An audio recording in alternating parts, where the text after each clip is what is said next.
Hi friends, வாங்க டேஸ்டியான donut செய்யலாம். மாவு அதுக்கு பிசையறதுக்கு ரெடி பண்ணிக்கணும். நான் இப்போ மிக்சிங் எல்லாம் வீடியோ எடுக்கலை. மிக்சிங்க்கு என்னென்ன பண்ணணுன்ட்டு அப்படியே வீடியோவில் சொல்கிறேன், நீங்கள் ஃபாலோ பண்ணிக்கோங்க.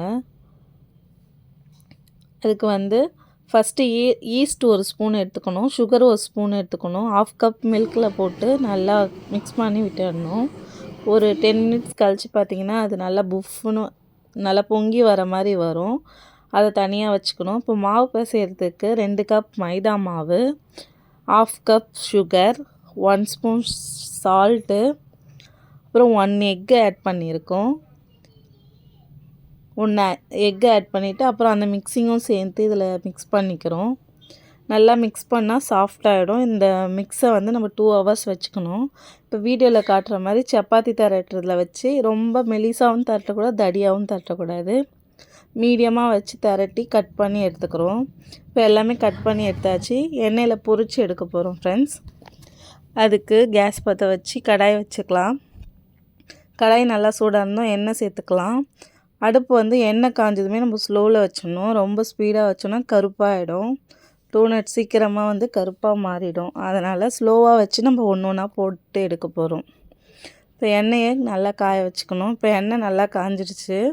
அதுக்கு சின்ன பீஸ் போட்டோன்னா அந்த பீஸ் மேலே வந்துருச்சுன்னா எண்ணெய் காஞ்சிடுச்சுன்னு அர்த்தம் ஃப்ரெண்ட்ஸ். இப்போ கேஸை நம்ம ஸ்லோவில் வச்சிடலாம், மீடியமில் வச்சுட்டு இப்போ டோனட்டை ஒன்று ஒன்றா போட்டு பொரித்து எடுத்துக்க போகிறோம். இப்போ டோனட்டை போட்டுக்கலாம்.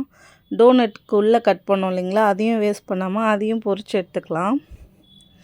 அதையும் சைடில் போட்டு பொரித்து எடுத்துக்கிறோம்.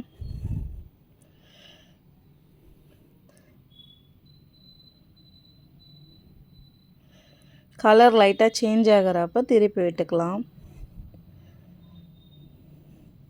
சைடில் ஒயிட் சாக்லேட் சிப்ஸையும் டார்க் சாக்லேட் சிப்ஸையும் மெல்ட் பண்ணி வச்சுக்கலாம், மேலே போடுறதுக்கு கோட்டிங் போடுறதுக்கு.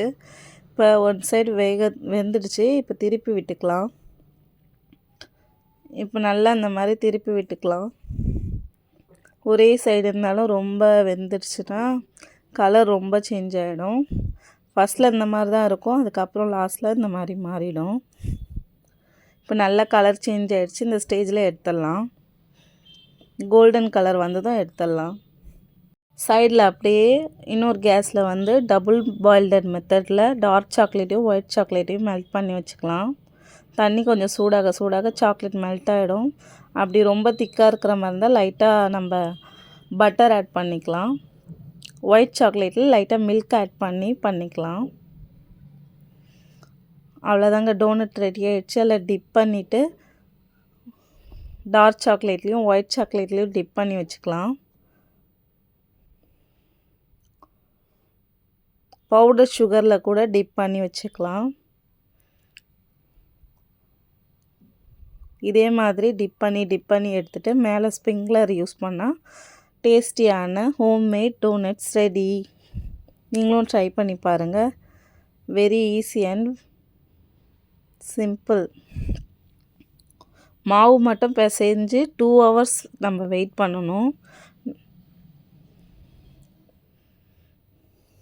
இதே மாதிரி சின்னதுலேயும் ரவுண்டாக கட் பண்ணோம் இல்லைங்களா, அதுலேயும் நம்ம ஆட் பண்ணி வச்சுக்கலாம். இப்போ ஸ்ப்ரிங்க்லர் ஆட் பண்ணிக்கலாம். ஸ்ப்ரிங்க்லர் ஆட் பண்ணால் அப்படியே கடையில் விற்கிற மாதிரியே டோனட் ரெடிங்க. ரொம்ப டேஸ்ட்டாக இருந்தது. நாங்கள் டேஸ்ட் பண்ணி பார்த்தோம். மேலே க்ரன்ச்சியாகவும் உள்ளே சாஃப்டாகவும் சூப்பராக இருந்தது ஃப்ரெண்ட்ஸ்.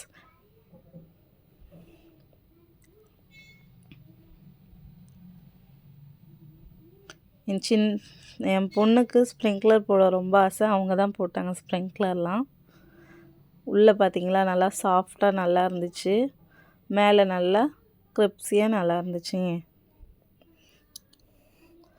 பிடிச்சா லைக் பண்ணுங்கள், சப்ஸ்கிரைப் பண்ணுங்கள். தேங்க்ஸ் ஃபார் வாட்சிங்.